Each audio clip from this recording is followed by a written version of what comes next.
안녕하세요. 장검중학교 3학년 학생들.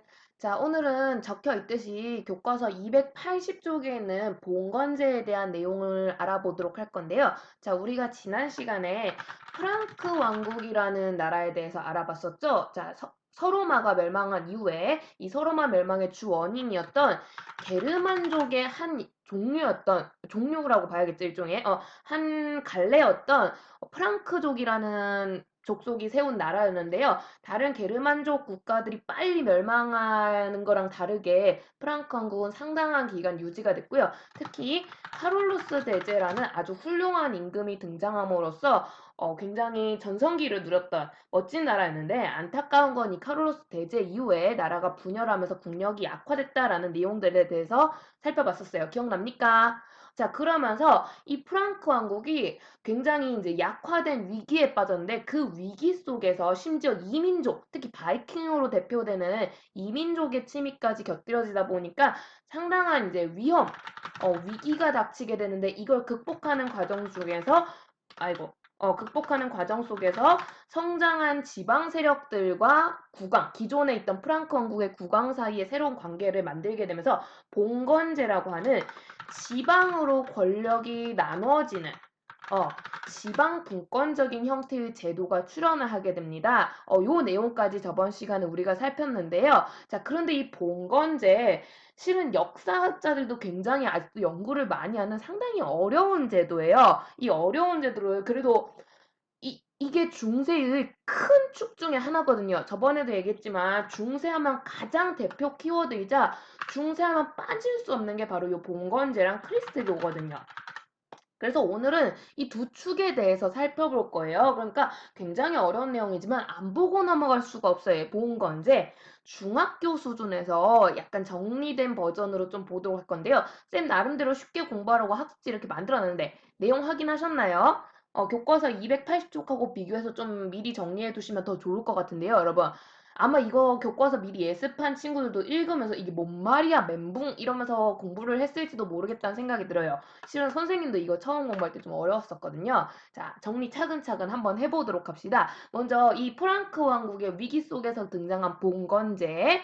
자, 프랑크 왕국을 유지시켜줬던 정치제도이자 사회제도인데요. 그러니까 사회 시스템 자체가 이 제도를 통해서 구성되고요. 프랑크 왕국의 정치 운영 역시 봉건제를 통해서 운영이 됩니다. 그럼 봉건제는 어떻게 만들어지느냐? 자, 이 봉건제에서 되게 중요한 개념 중에 하나가 토지라는 개념인데요. 자, 이 토지를 이용해서 국왕과 기사가 계약을 맺습니다. 자, 지금 되게 응급이었던 게 국왕은 국왕대로 존재하는데 힘이 없었고, 사실상 지방 대부분 지역은 우리 저번에 배웠던 기사라고 대표되는 지방 세력에 의해서 사실상 통치가 되고 있었다라는 거예요. 그래서 이걸 정리를 하는 건데, 원래 나라의 땅은 누구 겁니까? 그쵸? 국왕 거죠?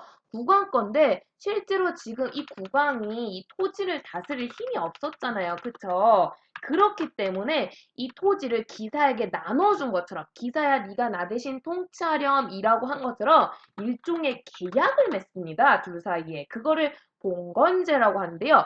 그래서 국왕은 기사에게 그 기사의 세력에 따라 적당한 양의 토지를 나눠주기 시작해요.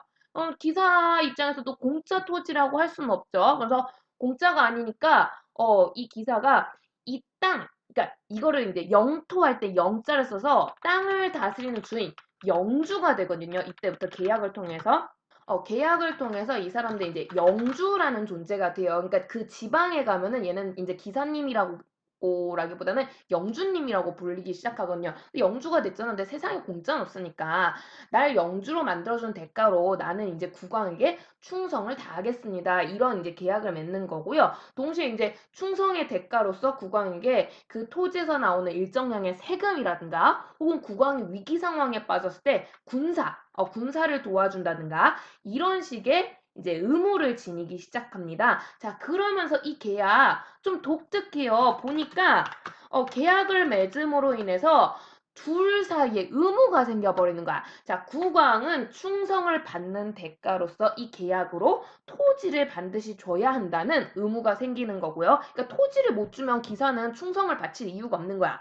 반대로 기사는 자기가 영주가 됐으니까, 지방 세력이 됐으니까, 땅을 얻었으니까 그 대가로 반드시 국왕에게 세금이나 군사적 의무 같은 그런 형태로 충성을 바쳐야 된다는 의무가 생기는 거죠.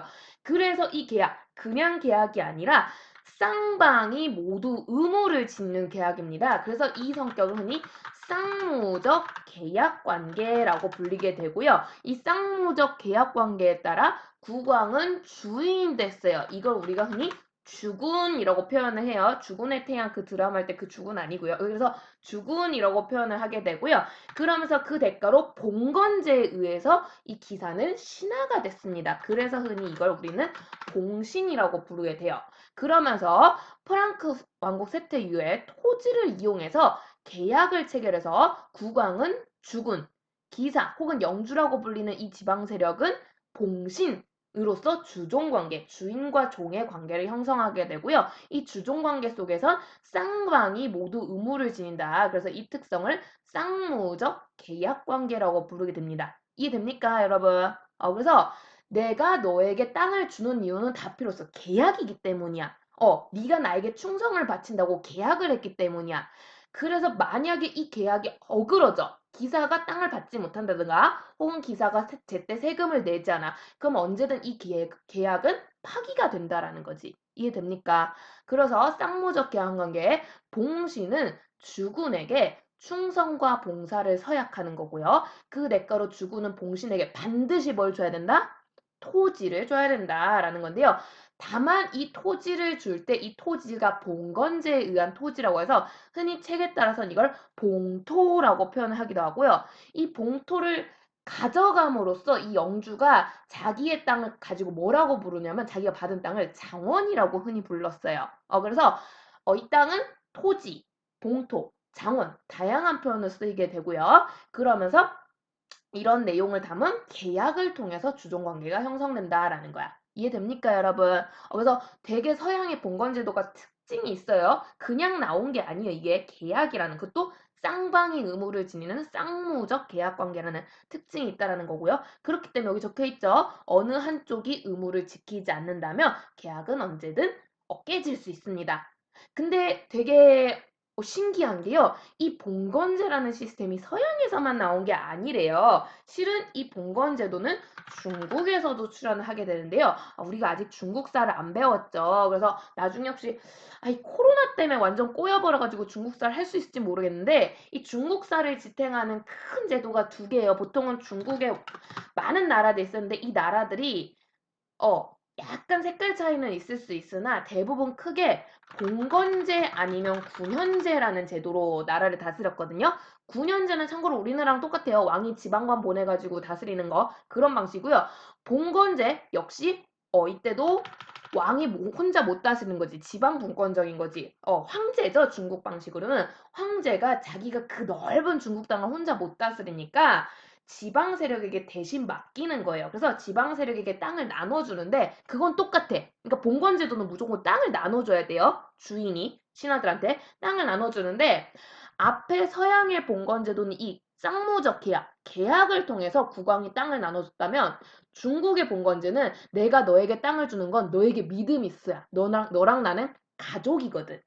혈연이거든. 응. 요거에 의해서 그러니까 네가 나를 배신 안 할 거라고 믿는 거야. 우린 가족이니까 한 핏줄이니까 라는 식으로 봉건제가 운영됐다는 게 되게 큰 차이점입니다. 그래서 이게 종종 시험 문제로도 많이 나와요. 세계사 할 때는. 그래서 같은 이름의 봉건제지만 운영 방식이 차이가 있었다는 거. 중국은 가족관계, 혈연관계에 의해서 땅을 나눠줬고 서양은 이 계약관계, 계약에 의해서. 그러니까 서양은 남남이어도 땅을 줄 수 있다라는 거지. 꼭 핏줄일 이유가 없다는 거지. 근데 중국은 핏줄인 경우에만 그렇게 땅을 줬다고 합니다. 요게 특징이고요. 그러면서 이 와중에 영주는 각자 자기 세력에 맞는 땅을 가져가서 땅을 운영하기 시작해요. 이때 영주가 자기 땅을 뭐라고 불렀다고요?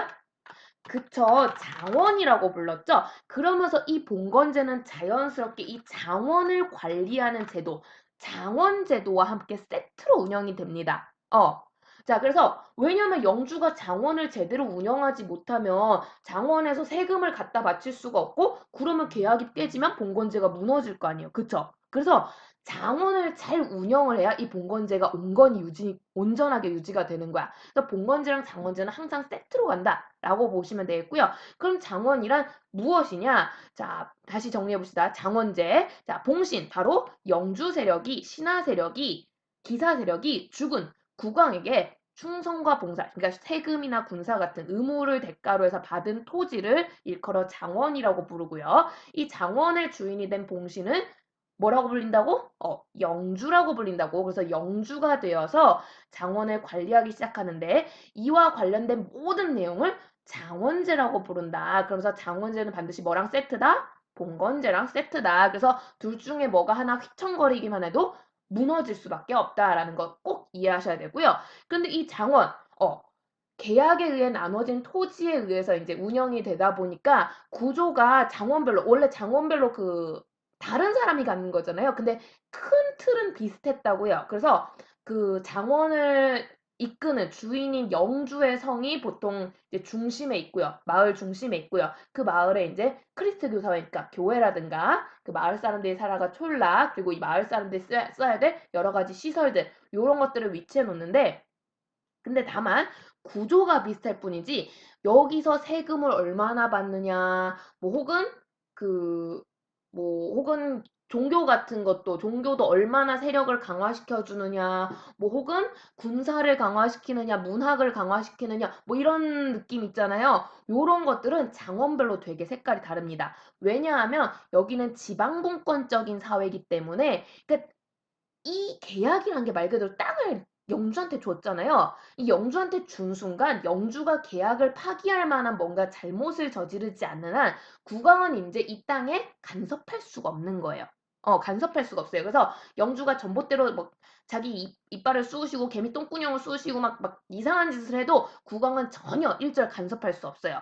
다만 예외가 있어. 어떤 때? 영주가 제때 세금을 안 낸다든가 왕이 위기인데 영주가 제대로 군사를 안 보낸다든가 이러면 계약이 깨지니까 그때는 간섭할 수 있죠. 장원이 흡수가 되거든요. 국왕한테. 근데 그게 아닌 이상은 일절 간섭을 못합니다. 그래서 국왕은 사실상 허수아비나 다름없고요. 이 제도에서는 영주가 다 운영해요. 장원이라는 형태로. 그래서 이런 식으로 운영이 되고요. 그러다 보니까 근데 여기서 주의하세요, 여러분. 자, 마른 토지를 줬다고 하는데 우리 신라 시대 약간 이게 뭐니? 노급하고 비슷해요. 이 장원은 마른 토지라고 하지만 실제로 지금 내용 보시면 알겠지만 토지 안에 있는 모든 걸 묶어서 이 영주한테 다 준 거야. 계약을 통해서. 그래서 장원에 있는 성, 대장간, 제빵소 이런 것들 다 이제 영주한테 준 게 되고요. 동시에 여기에 있는 뭐 자원들 혹은 사람들까지도 영주의 소유가 됩니다.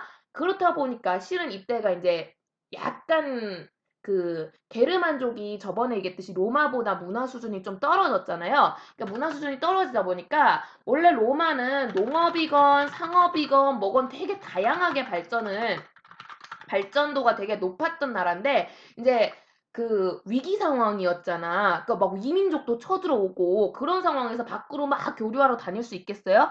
어렵겠죠. 그래서 이 봉건제 사회에서는요, 프랑크 왕국은 농업 중심으로 발전해요. 그러니까 밖으로 나가서 교류하기가 힘드니까 내가 먹을 건 내가 벌어야 되는 거야. 그러면서 장원 안에서 이 사람들의 대부분 직업이 농민일 수밖에 없는데, 근데 이 농민들이 결국 영주 거란 말이죠. 이해됩니까? 장원 때문에. 영주 거기 때문에 농민은 농민인데 우리가 생각하는 농민하고는 좀 달라요. 그래서 농민이 영주 거야. 노예 같은 성격을 띈다는 게 좀 특징이고요. 그러면서 우리는 이 중세 시대에 살고 있는 이 농민 직업을 가진 백성들을 그냥 농민이다, 백성이다 라기보다는 요렇게 부릅니다. 농노라고. 그래서 농민 직업을 가진 노예인 거예요. 그래가지고 근데 또 노예라고 부르기엔 얘가 실제 신분이 노예는 아니기 때문에 농민처럼 자유로워. 일반 노예는 자유가 없잖아. 얘 물건이잖아. 근데 좀 다른 거야. 그 노예라고 보긴 또 애매하고. 근데 농민이라고 보기에는 또 억압되는 게 있어. 영주권이니까. 그런 중간적인 신분이라고 해서 얘를 흔히 농노라고 부르게 되고요. 그래서 장원에서 거주하는 백성들입니다. 농민하고 뭐가 섞였다고요? 노예. 그래서 농노라고 불리고요. 자, 그러다 보니 뭘 보면 이런 특이한 점을 확인할 수 있느냐? 일단 농민처럼 사람 뭐예요? 뭐냐? 농업을 하거든요. 농사를 지으면서 먹고 살기 시작하고요.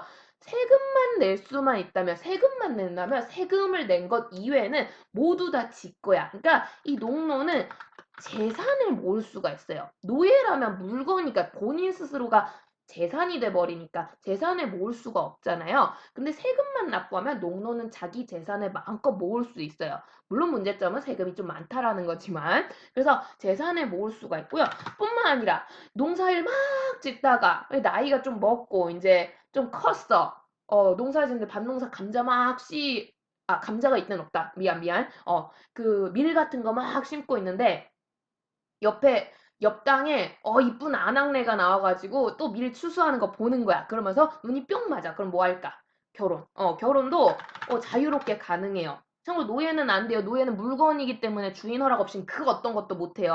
원래 그래야 노예라면 그게 정상인데 농민처럼 재산도 가질 수 있고 결혼도 마음대로 할 수 있어요. 요걸 보면은 농민 같아. 농민 같은데 근데 아까도 말했지만 이 사람들은 영주 거거든. 영주 거니까 함부로 도망가면 돼, 안 돼?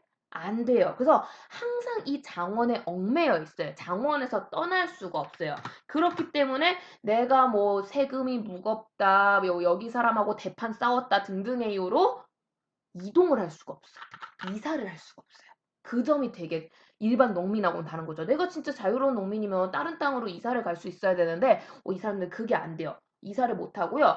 뿐만 아니라 그 영주의 소유인 이 대장간 제빵소 같은 이런 시설들을 의무적으로 사용하면서 시설 사용료를 납부해요. 쉽게 말해 세금이 엄청나게 그러니까 원래 농민 그냥 일반 농민이라면 안 내도 될 세금을 다 영주 거니까 좀 내는 것들이 있어요. 그래서 요런 것들이 일반 농민이라고 보긴 좀 어렵겠구나라고 많이 이야기가 됩니다. 그래서 이들은 농노라고 불려요. 그래서 농노가 경제를 그러니까 경제를 이제 돌아가는 생산을 담당하는 계층이고요.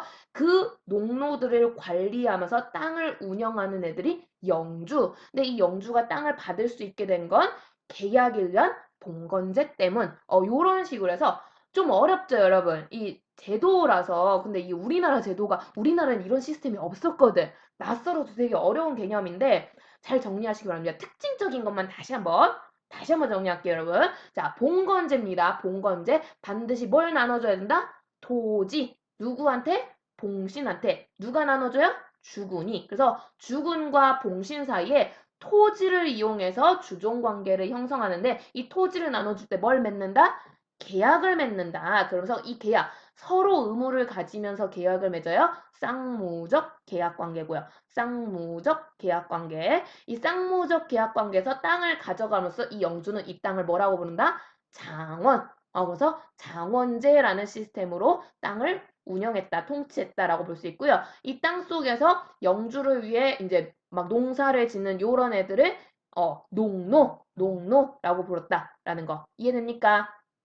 자, 그러면서 이런 식으로 봉건제가 만들어지게 되는데요. 자, 그 결과 여러분 뒤에 그림을 먼저 좀 볼게요. 자, 당시 중세 사회는 이런 식으로 시스템이 만들어진다고 합니다. 이게 봉건제거든요. 봉건제거든요. 그래가지고 자, 농노가 있고요. 농노는 영주 거죠. 근데 이 영주는 되게 신분이 다양할 수 있어요. 일반 작은 기사일 수도 있고요. 기사도보다 좀 더 위에 좀 큰 사람이죠. 보통 이런 사람들 대영주라고 많이 부르는데 좀 큰 사람 중간 혹은 크리스트교 주인인 종교. 이 사람들이 왜 영주가 되는지는 조금 뒤에 설명할게요. 그래서 이런 종교계 대표일 수도 있고요. 어쨌든 국왕하고 혹은 이런 국왕 바로 밑에 있는 이런 큰 신하들하고 계약을 어떻게든 맺으면 맺어서 땅을 갖는다. 이러면 이게 이제 봉건제가 됩니다. 근데 여러분 여기서 주의하세요. 국왕이나 성직자들 이런 종교 관련 사람들 혹은 국왕이나 이런 기사, 지방 세력들 이들은 계약을 맺어서 땅을 나눠 가지는 거예요. 자, 여기서 질문. 자, 그러면 이 사람들 이 중간에 있는 놈들은 다 영주죠. 영주. 봉신이죠. 봉신과 농노는 계약을 맺습니까? 안 맺습니까? 이거 자주 나오는 문제예요. 계약 맺을까요? 안 맺을까요? 안 맺습니다. 여러분, 봉건제에 의해서 계약이란 건 국왕 및 그 지배층들 사이의 관계예요. 계약은. 농노는 장원 때문에 자동으로 딸려오는 거거든요. 그러니까 노예 같다고 했죠. 자동으로 딸려오는 거예요. 그래서 요 관계, 여기 세금을 내고 보호를 받는다. 요 관계에선 계약이 맺어지지 않습니다. 표시를 해놓으면 좋겠죠, 여러분. 그래서 계약이라는 건 국왕 및 요 지배층에 해당하는 요 얘네들 사이의 관계고요. 요 밑에 농노들은 계약 대상이 아닙니다. 장원에 딸려오는 거다, 노예처럼 볼 수가 있겠고요. 자, 그러면 다시 앞으로 돌아서 그래서 요런 방식으로 봉건제가 운영이 되는데 봉건제 그래서 프랑크 왕국이 당시 위기였기 때문에 이 프랑크 왕국을 어떻게 보면 살릴 수 있었던 거의 유일한 시스템이라고 보시면 돼요. 이 당시 안 그랬으면 그냥 갈기갈기 조각나서 작은 나라가 됐다가 어떤 식으로 또 바뀌었을지 모르거든요, 역사가. 프랑크 왕국을 유지시켜준 제도라고 볼 수 있고요. 근데 이렇게 되니까 분명히 같은 나라인데 색깔이 달라요. 왜냐면 아까도 말했지만 국왕이 땅을 준 순간 영주가 뭔 짓을 하든 오, 간섭할 수가 없어요. 그래서 한쪽 영주는 우리 마을은 나는 파랑색을 좋아해. 파랑으로만 꾸밀 거야. 와, 막 이렇게 해놓고 우리 마을은 빨간색을 좋아해. 빨간색으로 와 해놓고 막 그런 식으로 막 이상하게 막 꾸며도 못한다는 거야. 근데도 되게 재밌는 건 이 사람들이 막연하게 그래도 우리는 같은 사람들이야. 같은 민족이야. 같은 나라의 사람들이야. 라는 의식이 막연하게 있었거든요. 정신적으로. 왜냐? 이 사람들 믿는 종교가 같았기 때문에. 자, 그러면서 어떻게 보면 갈기갈기 찢어져 있는 프랑크 왕국의 통일성을 유지시켜주는, 결국 유럽이라는 사회가 서유럽이라는 공간이 하나의 그런 문화권이 될 수 있도록 만들어준 게 바로 요 크리스트교입니다. 크리스트교. 자, 기억납니까? 크리스트교. 언제 등장하죠? 그쵸. 로마 말기, 로마 한 중기에서 말기 정도, 이건 정확히 모르셔도 되고, 로마 말기쯤에 등장하는데, 처음에는 박해를 받다가, 나중에 누구에서? 콘스탄티누스 대제에 의해서 공인을 받고요. 그죠? 그걸 뭐라 불렀어? 밀라노 칙령. 그러다가 테오도시우스 황제라는 사람 때 국교화가 됐습니다. 그죠? 국교화가 되면서 로마 지역에 널리 퍼지게 되고요. 자, 그러면서 크리스트가 확산이 되는데, 자, 그 와중에 하마터면 이슬람교에 먹힐 뻔했지만 프랑크 왕국이 빠르게 개종하고 심지어 카롤로스 대제 때 보호까지 해주게 되면서 결국엔 크리스트교가 서유럽 지역의 일반적인 종교로 성장하게 됩니다. 참고로 이때 이렇게 게르만족에게 카톨릭 크리스트교를 알리기 위해서 교황이 썼던 도구가 있었죠. 성상 기억납니까? 동로마 할 때. 여러분 이렇게 옛날 거랑 연결해서 보시는 게 좋아요. 안 그러면 헷갈려요. 그래서 이런 것들을 이용해서 크리스트교가 널리 퍼지기 시작합니다. 세력이 굉장히 커지게 되고요. 자, 그러면서 종교라는 존재가 그냥 우리가 아이고 힘들어 기도 올리자 뭐 그런 일상생활에 그냥 간단한 게 아니라 아예 국가의 뭔가 문화, 제도 모든 것들을 결정할 정도로 되게 영향력이 커져요. 특히 우리 앞에서도 봤지만 프랑크 왕국이 개종을 하면서 다른 게르만 국가랑 경쟁하는 관계에서 교황에게 이쁨을 받기 위해서 땅을 선물하게 됐거든요. 기억납니까? 그게 바티칸 교황령의 시초라고 했죠. 근데 이게 교황한테만 땅을 주는 게 아니라 나중에는 이제 크리스트교가 성장하면서 일반 그러니까 요즘으로 치면 신부님 뭐 이런 사람들 있잖아요. 그러니까 밑에 있는 성직자들 다 통틀어서 성직자라고 부를게요. 이 성직자들한테까지도 땅을 주게 됩니다. 그러니까 예를 들어 우리 고려시대 때도 불교 유행할 때 막 이제 지배층들이 쌀도 갖다 바치고 땅도 갖다 바치고 막 그러면서 그런 모습들이 있었잖아요. 똑같은 거예요. 교회 세력이 커지니까 영향력이 커지니까 이렇게 땅을 막 주고 세력을 줘요. 근데 이 땅을 줄 때 그냥 주는 일 없다라는 거죠. 반드시 계약을 맺는다라는 거고요. 그러니까 아까 표에서 본 것처럼 성직자가 영주가 되는 그러한 현상이 발생을 하기 시작합니다. 그래서 어떻게 보면 종교라는 건 약간 그렇잖아요. 세상을 떠나서 속세랑 떠나서 인연을 멀리하고 약간 깨끗하게 청빈하게 지들끼리 생활을 해야 될 것 같은데 영주가 돼버리니까 이 교회 지배자가 그냥 교회에만 있는 게 아니라 정치적인 그러니까 요즘 좀 국회의원이 신부님이 되는 약간 좀 그런 모습들이 나타나는 거예요. 그러다 보니까 심지어 땅도 가지고 권력도 가지게 돼. 타락하는 모습들이 나타나기 시작하는 거죠. 색, 세상에 물들기 시작해요. 권력 막 욕이 생기고 막 그래요. 그래서 초반에 실은 크리스가 살짝 흔들하는데 요 상황에서 만약에 이대로 쭉 타락해 버렸으면 이제 사람들한테서 마음이 떠났겠죠. 우리도 불교 고려 말기에 타락하니까 결국 조선시대 때 불교 그거 하잖아요. 막 멀리하려고 하잖아요. 유교 믿고 그런 식으로 됐을 건데, 근데 그게 크리스트교가 아직은 이제 초창기라 그런가 스스로 깨끗해지려는 운동을 하기 시작합니다. 이게 클리니 수도원이라는 곳에서 시작을 했다고 해서 클리니 수도원의 개혁운동이라고 많이 얘기하고요. 그 뒤에도 뭐 그 다른 수도원들이 연달아 동참을 하게 되면서 굉장히 널리 여러분 수도원이 뭔지는 알죠? 성직자분들 공부하는 약간 그런 곳이라고 보시면 될 것 같아요. 그래서 종교적인 기관인데 여기서 중심이 돼서 개혁운동을 막 해요. 그러면서 이 사람들이 어떻게든 타락을 멀리하기 위해서 기도도 더 열심히 하고 그러면서 우리 크리스트교가 어떻게 만들어졌는지 원래 본래 정신이 어땠는지 그래서 로마 시대 때 그 고전 연구라고 해요. 로마 시대 때부터 그런 크리스트교 모습들에 대해서도 연구하고 그러면서 그 마음을 깨끗하게 하려고 하니까 몸도 건강해야 되잖아. 원래 신체가 튼튼해야. 그러면서 일부러 그 누구한테 막 기증받고 의지하기보다는 직접 밥도 만들어 먹는 노동 같은 것도 하고 그러면서 청빈한 생활을 합니다. 근데 문제는 이 과정에서 연구를 하잖아요. 그래서 이 연구 속에 되게 봉사, 사랑, 베품, 원래 크리스토가 좀 그런 거 있잖아요. 그런 것들을 실천하기 위해서 이 수도사들이 그냥 연구를 하는 게 아니라 조금 더 자기들도 먹고 살아야 되니까 토지를 좀 질 좋게 하는 방법, 고전 연구를 하려니까 옛날 책들을 필사하는 것들, 뭐 이런 것들 하면서 굉장히 여러 분야로 연구를 하게 돼요.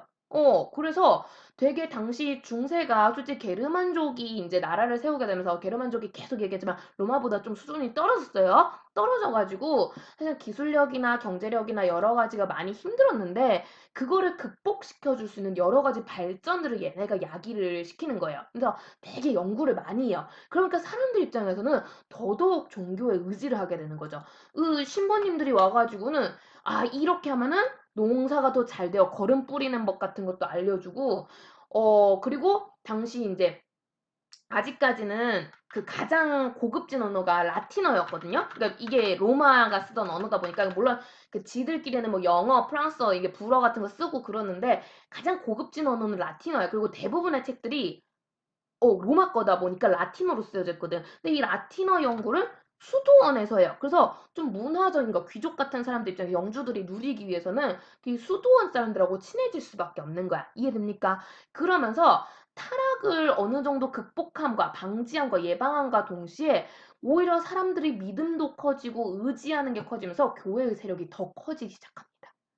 그러면서 성직자들에 대한 의존도가 되게 높아지고요. 그럴수록 국왕이나 다른 영주들은 어떻게든 자기 동네 성직자를 모시기 위해서 땅도 더 나눠주게 되고 그러면서 성직자가 영주로 등장하는 일이 커집니다. 그러니까 이 성직자의 신분이 애매해진 거예요. 분명히 성직자라고 들으면 성직자, 신부님이 일로 가라 절로 가라 누가 임명해야 될 것 같아요? 가장 종교계의 수장은 누구야? 교황님이거든요. 그래서 교황님이 그러니까 너도 나도 여러 나라에서 여러 지방에서 우리 마을에도 성직자 보내주세요. 우리 사람들이 되게 크리스티교 좋아해요. 막 우리 마을에도 그 토지개간법 배워야 돼. 막 이러면서 막 이제 요청하니까 교황님이 이제 이번에는 이 A 성직자님은 예를 우리로 치면은 울산으로 가세요. B 성직자님은 부산으로 가세요. 이런 식으로 이제 지정을 해줘야 되는데 근데 문제는 이렇게 가면 성직자가 그냥 몸만 가는 게 아니라 거기서 영주가 되는 게 허다하거든. 근데 영주는 누구랑 계약 맺어요? 국왕이거든요. 그러니까 국왕이 나는 그 성직자랑 계약 맺기 싫은데 A 성직자를 부산으로 보내고 B 성직자를 울산으로 보내주세요. 뭐 이런 식으로 하면서 교황하고 국왕 사이에 갈등이 생깁니다. 이해됩니까? 바로 이 성직자를 임명하는 문제를 둘러싸고 이걸 성직자 임명권 또는 성직자 서임권이라고 부르게 되고요. 그래서 국왕과 교황, 국왕과 교회 세력 사이에 엄청난 갈등이 생기기 시작합니다. 왜냐면 진짜 이 성직자 파가 어마무시했거든. 성직자가 국왕하고 친한 사람이냐 교황하고 친한 사람이냐에 따라 그 나라의 분위기가 아예 바뀌고 국왕이 안 그래도 허수아비인데 성직자마저 자기 편을 안 들어주면 나라 운영하기가 너무 힘든 거예요. 그러다 보니까 국왕 입장에서 어떻게든 성직자를 자기가 친한 사람, 자기 말을 좀 잘 들을 것 같은 사람 임명하고 싶고 난리가 난 거야. 근데 이게 일반 조그만한 나라 국왕이었으면 별 말을 못했을 텐데 좀 자존심이 센 놈이 나오는 거지. 황제입니다. 바로 물론 명예직이지만 이름뿐이지만 우리 서로마 황제 자리가 아직 남아 있었거든요. 참고로 그 카롤로스 대제 이후에 황제직위가 어떻게 됐나 솔직히 중요하진 않은데 여러분 궁금해할까봐 내가 적어놨어 이거. 이거 꼭 한번 읽어보세요. 왜 궁금해하실까봐 적어놨거든요. 그래서 이 여러 가지 과정을 거쳐서 어쨌든 그 황제 지위가 계승이 됐어요. 이어져 오게 되는데 그때 마침 또 젊은 나이에 황제 하인리 4세라는 사람이 이 현상에 대해서 굉장히 불만을 가지게 됩니다. 이 하인리 4세가 젊은 피였거든. 그래서 젊은 피니까 심지어 난 황제야. 나를 잘 다스려보겠어. 내가 그냥 허울뿐인 황제가 아니라 이름뿐인 황제가 아니라 정말 서로만 부활 한번 시켜볼래. 막 이런 식으로 의욕이 짱짱했던 황제였거든. 그러다 보니까 권력을 강화시켜야 되잖아. 그때 핵심이 바로 요 성직자를 누굴 임명하느냐 되게 중요했거든. 그래서 교황한테 가서 따진 거야. 마침 이때 당시 교황은 그레고리우스 7세라는 그냥 이름 기니까 그레고리라고만 할게요. 그레고리우스 7세라는 요 사람이 교황이었고요. 얘는 황제. 얘가 이제 황제고 얘가 교황이었고요. 그러면서 이제 둘 사이에 갈등이 생기는 거죠. 참고로 교황 그레고리우스 7세도 만만치 않은 사람이에요. 이제 젊은 나이에 교황, 비교적 젊은 나이에 교황이 돼서 되게 나이 있으실 때까지 오랜 기간 유지하면서 이제 점점 성직자의 세력을 키웠던 인물이기도 하거든요. 그러니까 내가 지금까지 이렇게 잘 키워놓고 잘 임명하고 했는데 이 어린 놈이 말이야. 이 머리에 피도 안 마른 게 약간 그런 생각이 들 수 있는 거야. 그래서 갈등이 점점 치열해지게 되고요. 그러면서 이제 또 젊은 피가 좀 욱하는 것도 있어요. 이 우리 하이니 4세가. 그러니까 이 하이니 4세가 좀 그레고리우스 7세한테 막대하는 모습까지 보이게 됩니다. 결국에는 둘이 그냥 단순한 언쟁에서 더 나아가 교황이 너무 분노한 나머지 그 종교계 인물에게 가장 무서운 선언을 해요. 이 카톨릭계에서 가장 무서운 파문이라고 하는데요. 넌 더 이상 카톨릭을 믿을 이 크리스티교를 믿을 자격이 없다라는 선언이라고 보시면 돼요. 그래서 크리스티교를 믿을 크리스티교를 믿지 못한다. 즉 너는 더 이상 예수님께 용서를 구할 수도 없고 넌 그냥 지옥 갈 예정자인 거야. 더 이상 기도를 올릴 수도 없고 예수님이 네 말씀 들어주지도 않을 거고 약간 그런 선언이라고 보시면 돼요. 파문. 근데 여러분 솔직히 이거 내가 불교 신자야. 나 무교야. 갑자기 됐든 신부님이어서 나 파문이야. 상관이 있어요, 없어요? 나 하나님 안 믿으면. 상관없죠. 난 하나님 안 믿으면 이 파문은 솔직히 아무 의미 없는 거예요. 근데 문제는 이 당시 모든 사람들은 크리스트교를 믿고 카톨릭을 믿고 있었다는 거고요. 카톨릭 신자한테 파문이라고 그러니까 이 사람은 악마인 거거든. 소위 쉽게 말하면 악마가 되는 거거든. 장래에. 어울리고 싶겠어요? 안 어울리고 싶다라는 거지. 그러면서 처음에는 하인이 자세가 파문하려면 해봐! 이러면서 막 열받아가지고 이러고는 돌아와요. 돌아왔는데 자기 나라에 돌아오니까 파문당했다고 신하들도 백성들도 야, 너 악마잖아. 이러면서 쉽게 말하면 솔직히 악마가 되는 건 아니지만 너 파문당했잖아. 이러면서 안 놀아주는 거야. 왜냐면 이 신하들도 그리스도 신자들, 백성들도 그리스도 신자들이거든요. 그러니까 이 사람들 보기에는 너무 싫은 거지, 이 황제가. 그래서 아니 권력을 강화하기는커녕 아예 나라 운영 자체가 마비될 지경인 거예요. 황제 말을 아무도 안 들으니까. 솔직히 또 신하들 입장에선 그런 것도 있는 거죠. 황제가 하도 나대니까 이 기회에 콧대를 꺾어 놓겠어. 좀 그런 것도 섞였어요. 그러면서 황제가 되게 곤란해지게 되고요. 황제는 결심합니다. 파문을 빨리 취소해야겠구나. 이 파문이 계속 나에게 돼 있는 이상, 내가 파문을 당한 이상, 내가 황제로서 이름을 알리기는 글렀구나. 이름뿐인 황제 자리마저도 놓치겠구나 생각이 들어요. 그래서 황제가 급하게 용서를 구하러 갑니다. 누구한테? 파문을 선언한 교황에게죠. 그래서 교황에게 달려가는데 마침 이때 교황이 이탈리아 북부 지역에 딱 빡쳐가지고 북부 이제 추운 곳에서 좀 식히고 있었어. 카노사라는 곳에서 쉬고 있었어요. 그래서 카노사 영주랑 막 대화를 두런두런 나누면서 하이니 4세 이시키가 말이야 이러면서 막 이제 이러면서 대화를 나누고 있었는데 여기를 이제 황제가 찾아갑니다. 마치 우리로 치면 석고대제 하듯이 맨발로 옷도 얇게 입고 그 왜 우리도 막 그 소복 같은 거 흰 것만 입고 막 절하고 그랬잖아요. 옛날 석고대제 하면은 그런 식으로 찾아가요. 그러면서 근데 심지어 이때 이탈리아 북부 눈 오는 날이었는데 이 눈 오는 추운 겨울에 맨발로 3일간 무릎을 꿇고 교황님 제가 잘못했습니다 하고 얘가 용서를 구합니다. 제발 파문만은 취소해 주세요. 막 진짜 진심 어린 그 용서를 막 구해요. 뭐 진심인지 아닌지 모르겠지만 일단 그래도 무려 황제가 맨발로 그 소복 느낌으로 이렇게 얇게 입고 추운 겨울에 그런다는 건 진짜 쉽지 않은 일이죠. 결국에는 3일씩이나 무릎을 꿇고 용서를 청하는 하인이 자세를 보면서 아, 이대로 두다간 얘 죽겠다 싶어서 교황님이 아이고 겁도 없는 놈 너의 죄를 사하노라 이러면서 원래 그 크리스토가 그렇잖아. 진심 어리게 용서를 구하면 용서를 해주는 게 좀 그런 정신이 강하잖아요. 그러면서 앞으로는 그러지 마라 하면서 파문을 취소하게 돼요. 그러면서 너는 다시 내가 신자로 받아주겠다 하게 되는데요. 자, 결국에는 이 사건이란 건 상징적으로 보여주는 거죠. 그냥 일반 국왕도 아닌 무려 황제예요. 뭐 허울 뿐이지만 황제인데 그 황제조차 무릎을 3일간 꿇어야 될 만큼 교황이 굉장히 지위가 높았다라는 거 보여주는 거고요. 자, 이 사건 카이니 4세 입장에서는 굉장한 굴욕이었던 거죠. 자, 그래서 이 사건 카노사의 굴욕, 카노사에서 굴욕을 당했다라고 해서 카노사의 굴욕이고요. 당시 크리스트교의 입장이 얼마나 엄청났는가, 영향력이 셌는가를 보여주는 아주 대표적이고 상징적인 사건입니다. 그러니까 중요할까요? 안 중요할까요? 매우 중요한 사건. 자, 별표 100만 개. 그래서 카노사의 굴욕 1077년에 있었던 이 사건, 황제권이 상대적으로 교황권에 비해 상당히 좀 취약했다라는 걸 보여주는 사건이에요. 그래서 교황이 심지어 종교만 해서 영향력 있는 게 아니라 정치에서도 되게 막강했구나라는 걸 상징적으로 보여주고요. 실제로 이 사건 전후로 해서 약 13세기까지 교황권의 절정기입니다. 가장 교황의 지위가 강했던 교황의 명령에는 어떤 국왕도 꼼짝하지 못했던 좀 그런 시기라고 보시면 되겠어요. 그 정도로 크리스티오 사회의 그런 모습이 되게 강했다라는 거고요. 참고로 그래서 이렇게 계속 싸우잖아요. 싸우다 보니까 다른 학교 교과서에 있던데 우리 학교 교과서에 없대. 결국에는 이제 황제랑 교황 사이에 협약이 체결돼요. 요 협약 참고로 알아두시면 좋을 것 같아요. 우리 교과서는 없는데 다른 데는 있으니까 보름스 협약이라고 하고요. 이 보름스 협약에 의해서 결국엔 사실상 성직자 임명권 자체는 교황에게 가는 걸로 정리가 됩니다. 그래 그런 것들이 전부 다 교황이 상당히 꽤 셌구나라는 거 볼 수 있는 거죠. 이해됩니까, 여러분? 자, 그래서 교황권이 이렇게 셌구나. 뭘 보면 알 수 있다고? 간호사의 굴욕. 굉장히 중요한 사건이다라고 기억해 두시면 되겠습니다. 간호사의 굴욕. 보시면 되겠고요. 꼭 이런 거 하면 묻더라고요. 황제 이름 외워야 되냐고. 나도 잘 까먹어요. 그러니까 그냥 황제와 교황 사이에 대결이 있었다라고 정리해 주시면 될 것 같습니다. 이름까지 너무 빡세게 외우지 마시고요. 모르겠다.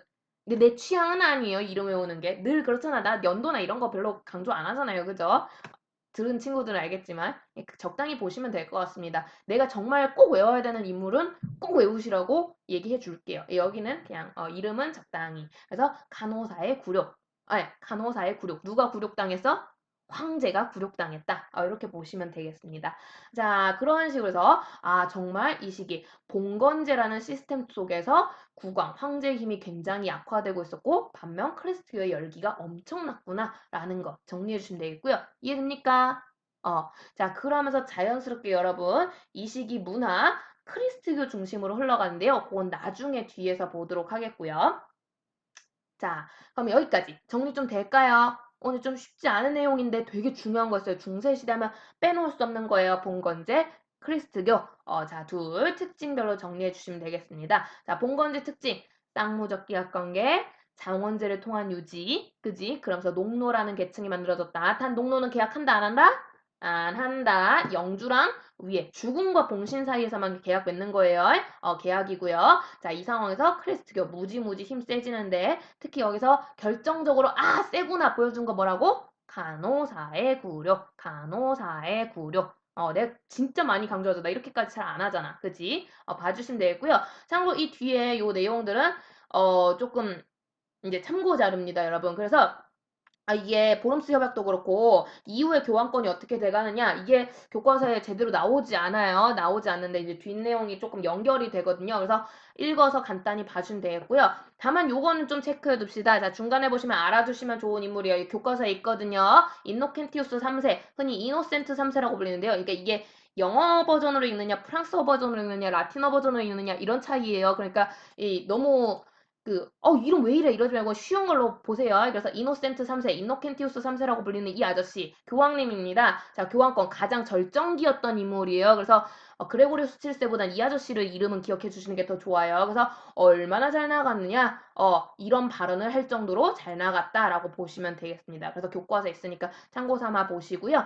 자, 그러면서 여러분 이 그림자를 확인해 봅시다. 자, 이 시기 봉건지를 상징적으로 보여주는 자료예요. 그림 체크했었죠? 어디까지만 계약 맺는다고?